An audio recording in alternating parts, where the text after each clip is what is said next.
O sa panahon ngayon, talagang nababagay yung gagawa ng ice-candy mga ka-idol. Pero ipapakita ko sa inyo kung paano ito tinatali or binubuhol. Tingnan mo, ganyan lang kasimple para hindi kayo mahirapan.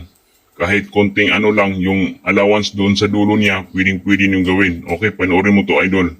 Ang unang gagawin dyan mga ka-idol, dapat meron kayong lubid kasi gagamitin sa pagbuhol yan sa plastic.